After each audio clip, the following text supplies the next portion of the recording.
So again, using the ruler we've done before, 0 to 9 up at the top, and placing that in there. And here it is at 6. So I'm trying to make just a little bit of what they call a caret, if you remember. 0 here, 9 up at the top. And there it is at 6. Put the point there so you have it to rest against with the ruler. And again, I'm going to put vanishing point to the left, vanishing point to the right. And now below this is where the floor plan is going to be. So I'm going to try to illustrate that, just kind of give you the idea. It's going to be open, just kind of giving an estimate idea, something like that shape. So just finding the point, coming across here. Make it a little bit, make it pretty large inside, so it's kind of like you're doing the interior layout of a building. And I can just leave the pencil where I stop it to rotate the line to the vanishing point to the left.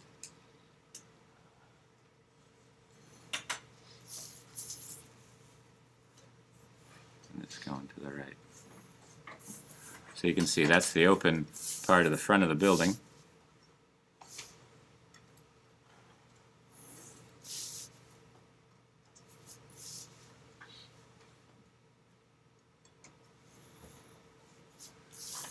So there it is. Now the front of this, I'm going to take the one that's closest, and that's going to go above the horizon line. So I'm just going to make sure I have a vertical, line it up with your ruler so the page is perpendicular. And just leave the pencil if you can hold it there. And just extend this part back.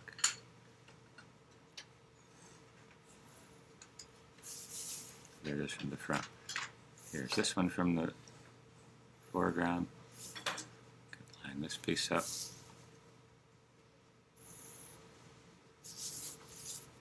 This one here. Goes vertical with this. And this wall is actually going to the left.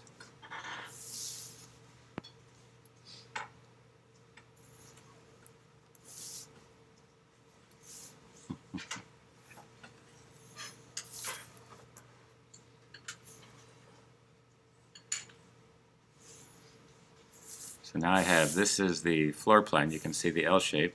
This is the interior of it. I'm going to make a horizontal line that's perpendicular to the closest section of this part. And I'm going to go lightly both directions, just so it makes it easy for me to find a number divisible by 8. So if it's too large, say it goes off the page, you can always make it a little bit smaller. So for example, I could do it at 4.5. So that would put it at 6. I just have to do it at every marking there. But that's one way to kind of simplify it. But I'll just keep it at a whole number. That's why I went as far out as I could, and I might have to extend that just a little bit. Like so. Okay. So there it is. There's 8. Here's a light line. And I know I'm going to put a mark at each inch.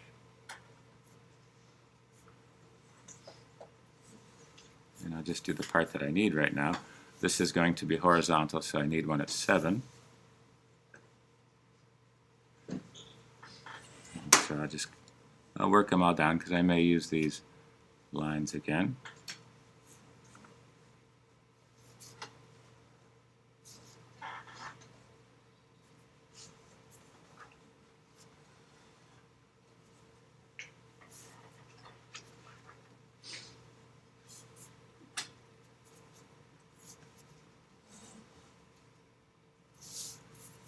So there you have it. So I have 1, 2, 3, 4, 5, 6, 7, 8.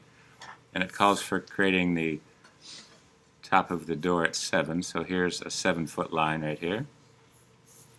And this is somewhere in here is where I'm going to make this door. So again, initially just putting a rectangular shape for the door. Okay. The window, I'm going to put 2 windows, one on each front piece of this. But at first I'm going to extend the 7-foot across, so this is going to go to the vanishing point just on this side, and it goes to the other vanishing point to create the other one.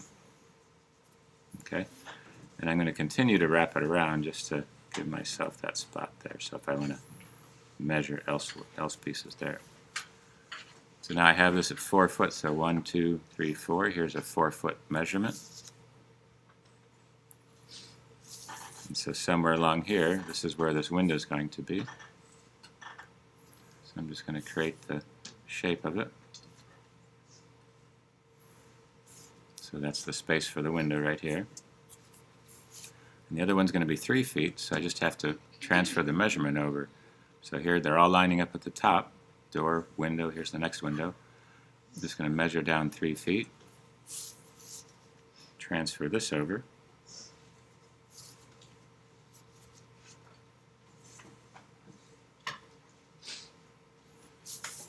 And now I have a 3-foot window right here.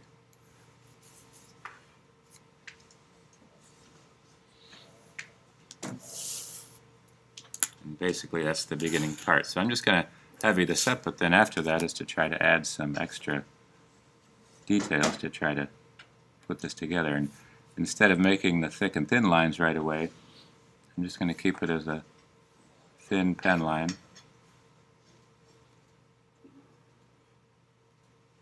Just to get it started.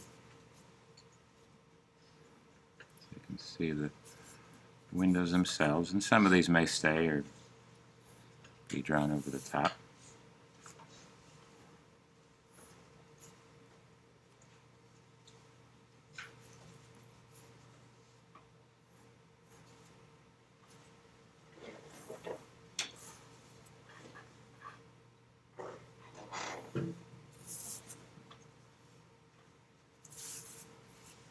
Just wrapping this around so you can see. So I'm kind of keeping it relatively light as far as pen goes. Making that piece up there.